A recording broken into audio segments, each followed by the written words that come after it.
A Gênese. Allan Kardec. Capítulo 1. Caracteres da Revelação Espírita. Continuação. Item 41. O Espiritismo, bem longe de negar ou de destruir o Evangelho, vem ao contrário confirmar, explicar e desenvolver tudo aquilo que o Cristo disse e fez, pelas novas leis naturais que revela. Lança luz sobre os pontos obscuros de seu ensinamento, de tal sorte que aqueles para quem certas partes do Evangelho eram ininteligíveis ou pareciam inadmissíveis, as compreendem sem esforço com o auxílio do Espiritismo e as admitem, compreendem melhor seu alcance e podem distinguir a verdade da alegoria. O Cristo lhes parece maior. Não é mais simplesmente um filósofo, é um Messias divino. Item 42. Além disso, se considerarmos o poder moralizador do Espiritismo, pela finalidade que aponta a todas as ações da vida, por tornar quase tangíveis as consequências do bem e do mal, pela força moral, a coragem e a consolação que traz nas aflições, mediante inalterável confiança no futuro, pela esperança de cada um ter perto de si os seres que amou, a certeza de tornar a vê-los, a possibilidade de confabular com eles, afinal, pela certeza de que tudo quanto se fez, tudo quanto se adquiriu em inteligência, sabedoria e moralidade, até a última hora da vida, não fica perdido, que tudo aproveita ao progresso. Reconhece-se que o Espiritismo realiza todas as promessas do Cristo, com referência ao Consolador anunciado. Ora, como é o Espírito da Verdade, que preside o grande movimento de regeneração, a promessa de sua vinda se acha por essa forma cumprida, porque realmente é ele o verdadeiro Consolador. Abre parênteses, nota. Muitos pais de família deploram a morte prematura de filhos, para cuja instrução fizeram grandes sacrifícios, e dizem a si mesmos que tudo isso é em pura perda. Com o Espiritismo, não se lastimam por tais sacrifícios, e estariam prontos a fazê-los, mesmo com a certeza de ver morrer seus filhos, pois sabem que, se estes não aproveitam essa educação no presente, ela servirá de princípio ao seu progresso como espíritos, pois aquilo que houveram adquirido numa nova existência, já que voltarão, lhes servirá como bagagem intelectual que os tornará mais aptos a adquirir novos conhecimentos. Tais são estes meninos que, ao nascer, trazem ideias inatas, que, por assim dizer, sabem sem ter necessidade de aprender. Se os pais não têm satisfação imediata de ver seus filhos tirar proveito dessa educação, certamente terão tal satisfação, seja como espíritos, seja como homens. Talvez eles sejam novamente os pais destes mesmos filhos, de quem se dirá que foram bem dotados pela natureza e que, no entanto, devem suas aptidões a uma educação precedente. Assim também, se os filhos se desenvolvem mal, como resultado da negligência dos seus pais, estes podem ter que sofrer mais tarde, pelos aborrecimentos e tristezas que tais filhos lhes suscitarem numa nova existência. O Evangelho segundo o Espiritismo capítulo 5, número 21, mortes prematuras. Fim da nota, fecha parênteses. Item 43. Se a esses resultados adicionarmos a rapidez prodigiosa da propagação do Espiritismo, apesar de tudo quanto fazem para impedir esse progresso, não se poderá negar que a sua vinda seja providencial, pois que ele triunfa de todas as forças e de toda a má vontade dos homens, a facilidade com a qual é aceito por tão grande número, e isto sem constrangimento, sem outros meios além do poder das ideias, prova que essa doutrina responde a uma necessidade, qual seja a de se crer em alguma coisa, a fim de se preencher o vácuo aberto pela incredulidade, e, por conseguinte, surgiu em tempo oportuno. Item 44. Os aflitos existem em grande número. Não é de admirar, portanto, que tantas pessoas acolham uma doutrina que consola, de preferência às doutrinas que desesperam, porque é aos deserdados, mais que aos felizes do mundo, que o Espiritismo se dirige. O doente vê chegar o médico com maior satisfação que aquele que tem saúde. Ora, os doentes são os aflitos, e o Consolador é o médico. Vós, que combateis o Espiritismo, se quereis que o abandonemos para vos seguir, dai mais e melhor do que ele. Curai com maior segurança as feridas da alma. Dai mais consolação, mais alegria ao coração, esperanças mais legítimas, maiores certezas. Fazei do futuro um quadro mais racional, mais sedutor, mas não penseis em derrotá-lo com a perspectiva do nada, com a alternativa das chamas do inferno ou da beatitude inútil de uma contemplação perpétua. Item 45. A primeira revelação foi personificada em Moisés, a segunda no Cristo, a terceira em indivíduo nenhum. As duas primeiras foram individuais, a terceira coletiva. Eis aí um caráter essencial de grande importância. Ela é coletiva no sentido de não ser feita ou dada como privilégio a pessoa alguma. Ninguém, portanto, pode inculcar-se com o seu profeta exclusivo.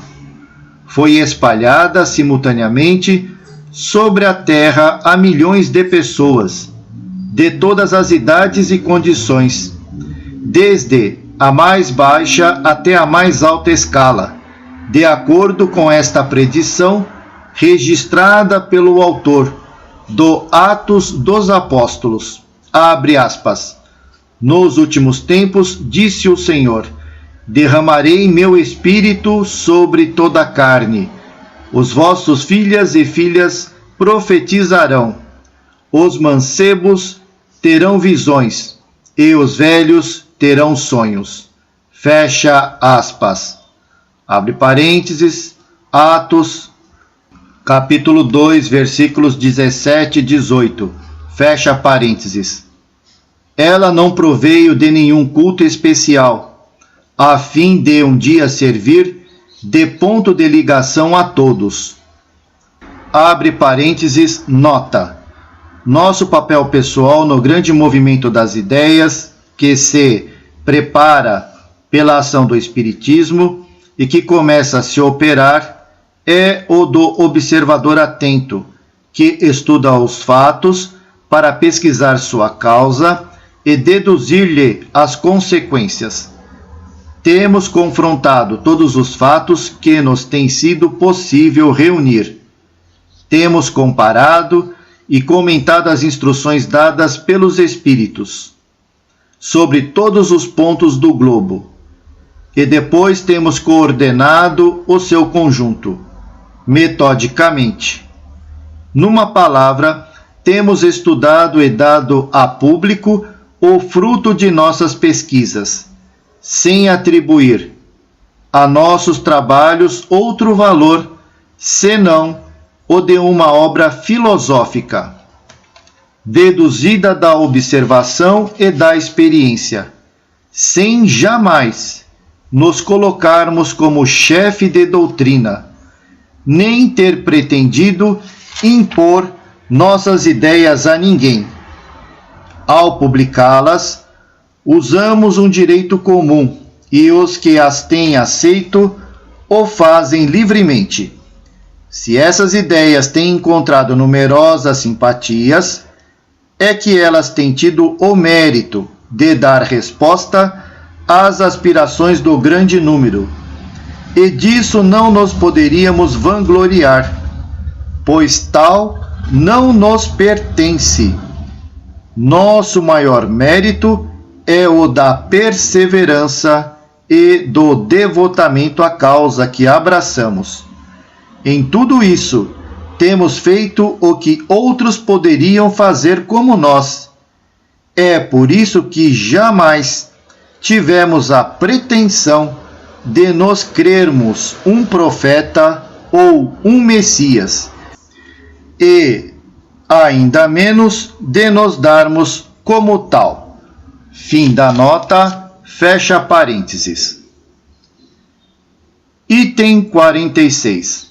As duas primeiras revelações, como fruto que são do ensino pessoal, permaneceram forçosamente localizadas, isto é, surgiram num só ponto, em torno do qual a ideia, pouco a pouco, se propagou. Entretanto, foram necessários muitos séculos para que alcançassem os extremos do mundo, sem o ocupar inteiramente.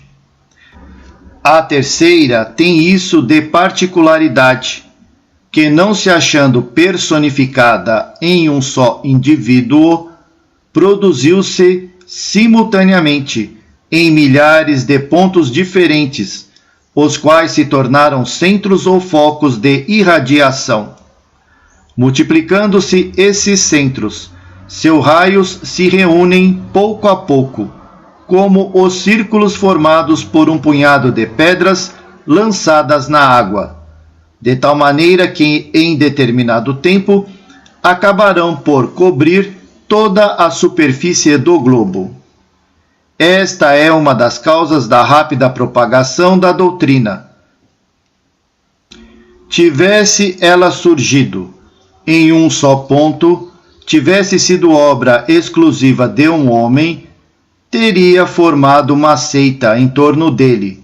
Porém, talvez meio século decorresse antes que tivesse atingido os limites do país no qual se houvesse iniciado. Tal como é, depois de 10 anos, ela tem suas balizas plantadas de um polo ao outro. Item 47. Esta circunstância, inaudita na história das doutrinas, proporciona-lhe uma força excepcional e um irresistível poder de ação. Realmente, se a comprimirem num ponto, em determinado país, será materialmente impossível que a persigam em toda parte e em todos os países. Em compensação, para um lugar onde lhe embaraçem a marcha, haverá 1000 outros em que florescerá. Mais tarde, se a ferirem no indivíduo, não poderão feri-la nos espíritos, que são a fonte de onde ela deriva. Ora, como os espíritos estão em toda parte e existirão para sempre, se por um acaso inadmissível conseguissem sufocá-la em todo o globo, pouco tempo depois ela reapareceria, porque repousa sobre um fato que está na natureza, e as leis da natureza não podem ser suprimidas. Disso deveriam persuadir-se aqueles que sonham com o aniquilamento do espiritismo. Abre parênteses, Revista Espírita, fevereiro de 1865, Perpetuidade do Espiritismo. Fecha parênteses. Item 48. Disseminados os centros, poderiam, entretanto, permanecer ainda muito tempo isolados uns dos outros, confinados, como alguns se acham, em países longínquos. Faltava entre eles um traço de união, que os pusesse em comunhão de pensamentos com os seus irmãos de crença, para informá-los do que algures se fazia. Esse traço de união, que na antiguidade teria faltado ao Espiritismo, existe hoje nas publicações, que vão por toda parte, condensando sob uma forma única, concisa e metódica, o ensino proporcionado universalmente sob formas múltiplas em diversas línguas. Item 49. As duas primeiras revelações podiam resultar de um ensino direto, como os homens ainda não estivessem bastante adiantados, a fim de concorrerem para sua elaboração. Elas teriam que ser impostas pela fé, sob a autoridade da palavra do Mestre. Notemos, entretanto, que há entre elas uma diferença bastante sensível, resultante do progresso dos costumes e das ideias, embora feitas entre o mesmo povo e no mesmo meio, porém com 18 séculos de intervalo. A doutrina de Moisés é absoluta, despótica. Ela não admite discussão e se impõe pela força a todo o povo. A de Jesus é essencialmente conselheira, é livremente aceita e não se impõe, senão pela persuasão. É controvertida, desde o tempo mesmo do seu fundador, que não desdenhava discutir com os seus adversários. Item 50. A terceira revelação, vinda numa época de emancipação e de maturidade intelectual, quando a inteligência desenvolvida não se conforma a um papel passivo, quando o homem não aceita nada às cegas, mas quer saber aonde o conduzem, quer saber o porquê e o como de cada coisa, teria ela que ser ao mesmo tempo o resultado de um ensino e o fruto do trabalho, da pesquisa e do livre exame. Os espíritos não ensinam senão apenas o que é necessário para guiar no caminho da verdade, mas eles se abstêm de revelar o que o homem pode descobrir por si mesmo, deixando-lhe o cuidado de discutir, verificar e submeter tudo ao cadinho da razão, deixando mesmo muitas vezes que adquira experiência à sua custa. Fornecem-lhe o princípio, os materiais. A ele cabe aproveitá-los e pô-los a funcionar.